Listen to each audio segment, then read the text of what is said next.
江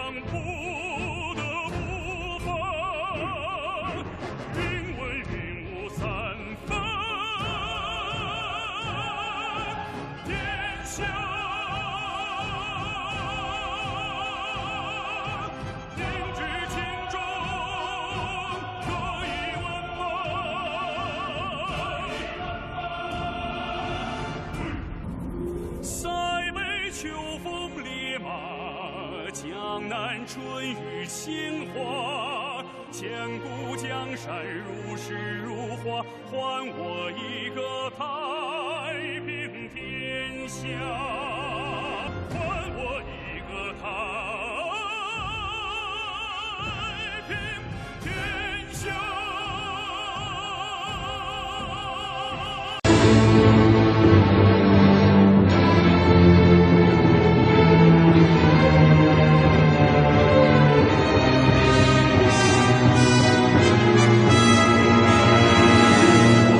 백설수의 고용 삼국지.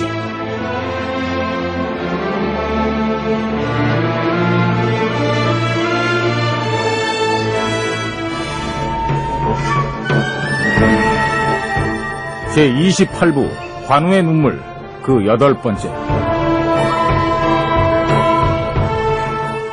후한말 수많은 영웅들이 벌인 각축의 전장에서 그 누구보다도 찬란히 빛나던 이름 관우. 의형인 유비를 도와 일심으로 나라와 백성을 구하고자 했던 영웅 관우에게 이제 최후의 순간이 다가오고 있었다. 관우와 그의 아들 관평은 오나라 진중으로 끌려와 손권 앞에 무릎 꿇린다.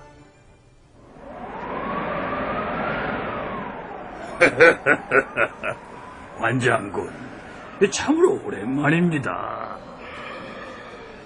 나는 관장군을 평소 천하무적의 무인으로 생각하고 있었는데 어찌하여 오늘 이렇게 제 손에 붙잡히는 신세가 되셨습니까? 그래.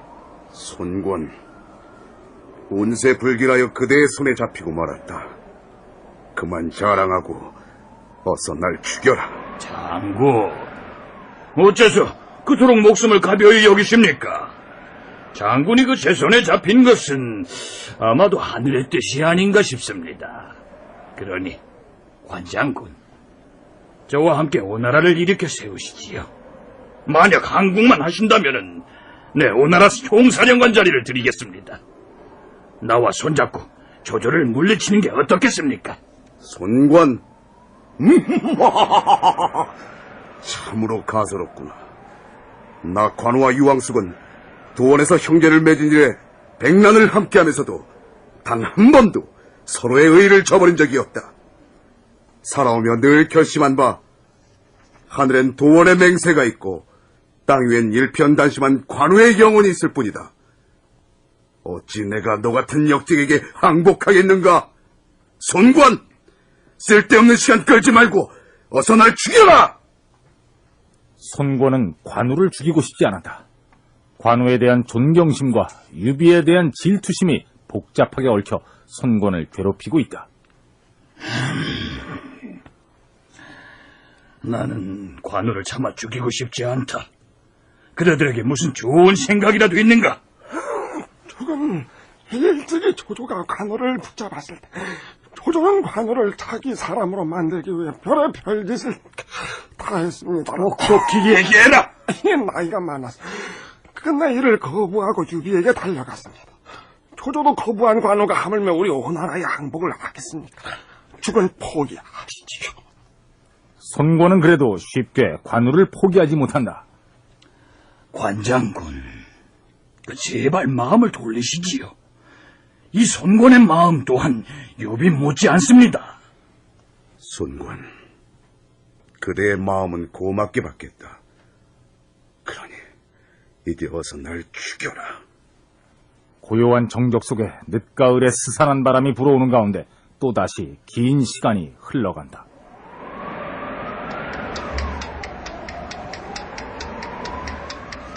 그래, 결심했다.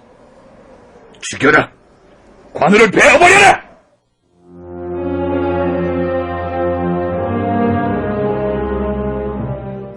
병사들이 몰려와 관우와 관우의 아들 관평을 광장으로 끌어냈다. 부자는 나란히 앉은 가운데 동시에 목이 잘렸다. 때는 건한 24년 10월, 서기로는 220년, 관우의 나이 58세 되던 해. 이날 늦가을의 구름은 낮게 맥성의 들판을 덮었고 비인지 안개인지 모를 것들이 뽀얗게 솟아오르고 있었다.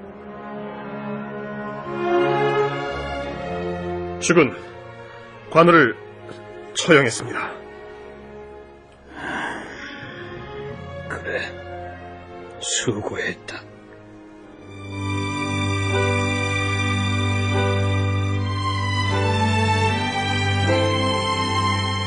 한나라 말기에 누구보다 뛰어났어라.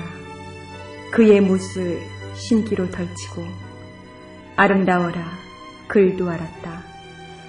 태양 같은 그 마음 거울보다 맑아서 높은 의기는 구름을 헤치도다. 찬란하구나 만고에 알리는 당신, 그게 어찌 그때뿐이랴.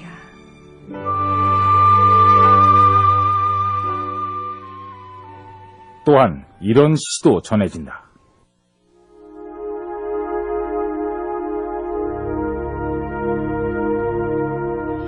붉은 얼굴, 붉은 마음, 붉은 격토마 달리며 붉은 황제 잊지 않았고 푸른 등불, 푸른 역사 비추며 푸른 언울도 드니 어디서인들 푸른 하늘에 부끄러움 없어라.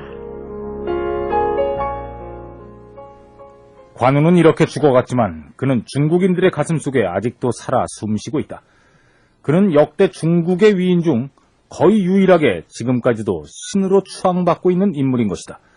중국 본토는 물론이고 일본의 각 도시에도 그의 사당은 모셔지고 있으며 우리나라에도 동대문에 가면 관우를 모셔놓은 사당이 세워져 있다. 그렇다면 중국의 역대 위인 중 왜 유독 관우가 이토록 사랑받는 것일까? 여기서 전문가들의 얘기를 들어보자. 거기에는 두 가지 이유가 있습니다. 첫째는 바로 역대 중국 황제들의 의도된 정책 때문이었죠.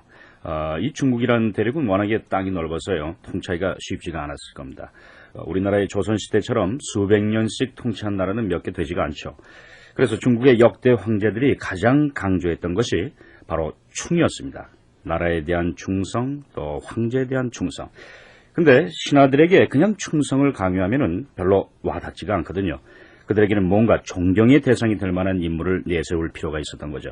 그래서 선택된 것이 바로 관우였습니다. 역대 중국의 임금들은 죽은 관우에게 엄청난 벼슬을 내리기 시작했습니다. 명나라 때에 이르러서는 관우가 모셨던 유비보다도 더 높은 황제 자리에 오르게 되고, 청나라 때에 와서는 마침내 관성대제, 신의 위치에 오르게 된 것이죠. 관우의 사당은 우리나라에도 하나 있는데요. 이곳에는 누구나 들어가서 향을 피우고 소원을 빌 수가 있습니다. 가끔 홍콩 영화를 보면 주인공이나 홍콩 경찰들이 중요한 싸움을 앞두고 웬 신상 앞에서 향불을 피우고 자신의 행운을 비는 모습을 볼 수가 있는데, 그 신상의 주인공이 바로 관우입니다. 그런데 한 가지 주의할 점은, 관우의 사당은 남녀노소 누구나 들어갈 수 있지만 여시성을 가진 사람들은 들어갈 수가 없다고 합니다. 관우를 죽인 사람이 바로 여몽이기 때문이죠. 반갑습니다. 반갑습니다. 전문가 삼 제갈공맹입니다. 하지만 관우의 이런 신격화는 황제들의 정책 때문만은 아니었습니다. 그럼 무엇보다도 중국의 인민들이 관우를 사랑했기 때문이디요. 그럼 그 이유는 물론 구전으로 계속 전해져 내려온 삼국지의 위력 때문이었습니다. 길티 않고 고저 입에서 입으로 전해져 내려온 관우의 전설 같은 이야기들이 중국 인민의 가슴속에 깊은 감동을 불러일으킨 것이디요. 그럼 일찍이 중국의 문화혁명의 바람이 불어닥쳤을 때 모택동의 사주를 받은 홍위병들은 우상 숭배를 다 반나면서 중국 각지의 위인들을 매신 사당들을 모두 빠져버렸습니다. 그럼 공자를 매신 공자묘도 예외는 아니었디요. 배철수 씨 양계?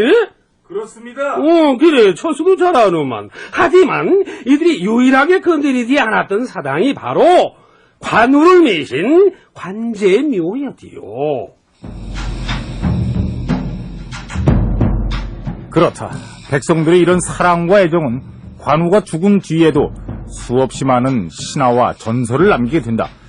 사실이라고 믿기에는 다소 허무맹랑한 이야기들이 많지만 삼국지 본연의 내용에 충실하고자 관우가 죽은 뒤 일어났다는 몇 가지 미스터리들을 전하기로 한다.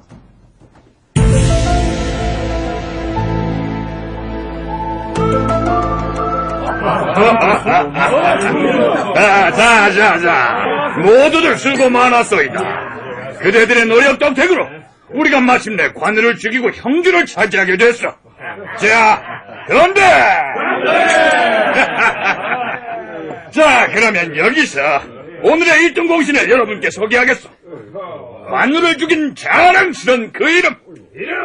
우리 오나라 수군 대도독! 여몽 장군이요!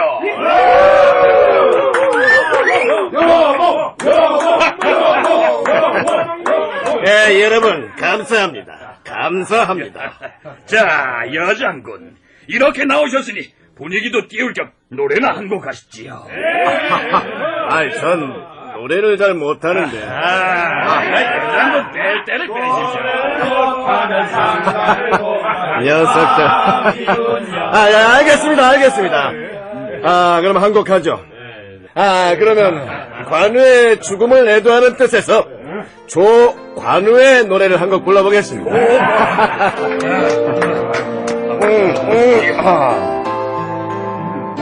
뻣뻣했어. 좀 어려운 노래 아니야? 이게 좋아하는. 꽃밭에 앉아서 꽃잎을 보네. 고운 빛은 어디에서 왔을까. 아름다운 꽃이여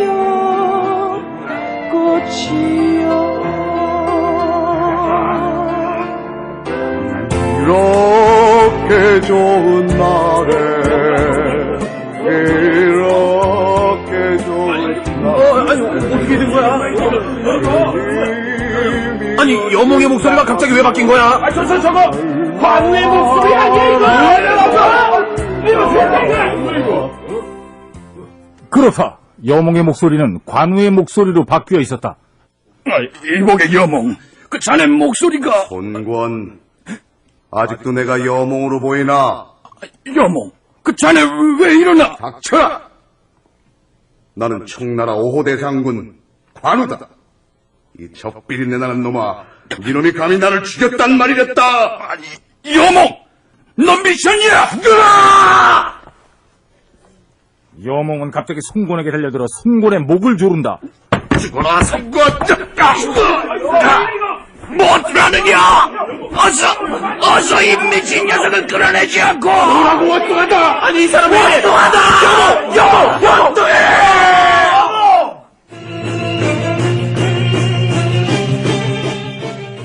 관우를 죽인 여몽의 몸속에 관우의 혼령이 들어가 여몽을 죽였다는 이 이야기는 당시 백성들 사이에서 전해진 가장 유명한 이야기 중에 하나다. 물론 이 역시 만들어진 이야기로 추측되지만 관우가 죽은 후 얼마 안 돼 여몽이 병으로 죽은 것은 틀림없는 사실이다. 뭐라고 원통하다! 저만 눈을 감을 수가 없어! 여몽뿐 아니라 관우를 죽이는데 직간접적으로 관여했던 오나라 장수들에게 관우의 혼령은 끊임없이 나타나 이들을 괴롭힌다.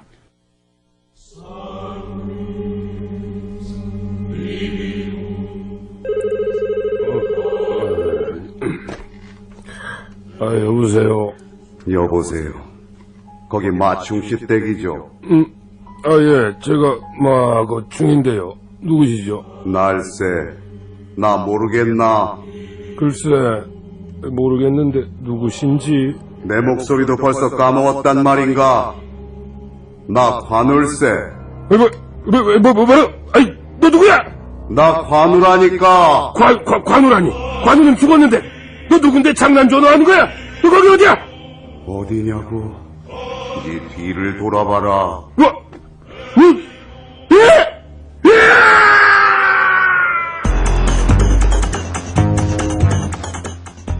관우를 사로잡는 데 1등 공신이었던 오나라 장군 반장에게도 이상한 일은 벌어진다. 아이고, 배 아파. 아이고, 속이 왜 이러지, 이거. 아이고, 시원하다. 가만히 있어보자. 뭐야, 이거 휴지가 없잖아, 이거. 반장아, 반장아. 뭐야, 이거? 관우 아니야? 빨간 종이 줄까? 파란 종이 줄까? 야, 야, 저리 가! 반장아, 줄게 받아라. 너 휴지도 없잖아. 그렇지. 좋다. 그럼 파란 종이로 줘라. 여기 있다, 받아라. 고맙다, 관우. 고맙긴 뭘, 10,000원 되겠다. 만 원? 싫으면 그냥 말리던가. 오늘따라 좀 묽던데. 네 마음대로 해. 뿐만 아니라 관우의 애마 적토마는 관우가 죽은 후 스스로 굶어 죽었다고 전해진다. 이 또한 관우 사후 널리 전해진 미스터리 중의 하나였다. 형주 옥천산 부근의 작은 남자에 관우의 오랜 친구인 보정 스님이란 분이 계시다. 관우의 영혼은 밤마다 이곳에 나타나 애통한 절규를 하고 있었다. 스님, 내 목을 돌려주시오. 내 목을 돌려주시오. 관장군, 그대는 지금 어디에 계시오? 스님, 이승과 저승 사이는 너무나 춥소이다. 내 목을 돌려주시오. 이 원통함을 풀어주시오. 장군은 이미 영계로 들어가서 열반의 지경에 들어가신 몸이거늘 어찌하여 아직도 사바의 일에 연연하시오? 이승에 남긴 원통함 때문이옵니다, 스님. 관장군, 무엇이 그리도 원통하단 말이오? 유황숙을 모시고 세상을 바로잡으려던 큰 뜻이 여몽의 간계로 인해 꺾이고 말았소이다. 억울하옵니다. 관장군, 장군은 어찌하여 그리도 어리석소? 여몽에게 해를 당한 그대의 목을 다시 찾는다면 일찍이 장군의 손에 죽은 알량 문추와 오관 육장의 목은 누구에게 찾아야 합니까? 도원의 의는 이미 끝났소이다. 장군은 어서 구천으로 돌아가서 편히 잠드시오. 나무 관세음보살.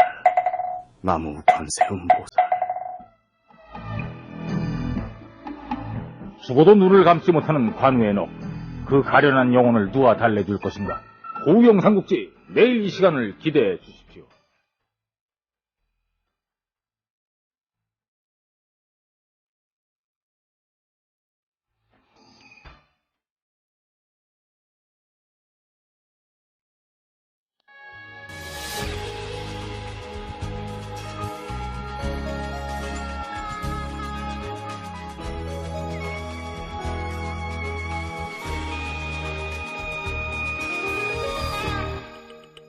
귓가를 스치며 세차게 부는 바람 허공이 아닌 내 마음을 가르네. 바람의 뒤를 쫓고 있는 것인가. 발걸음을 재촉해도 잡히지 않네. 무엇을 지키려 하는 것일까.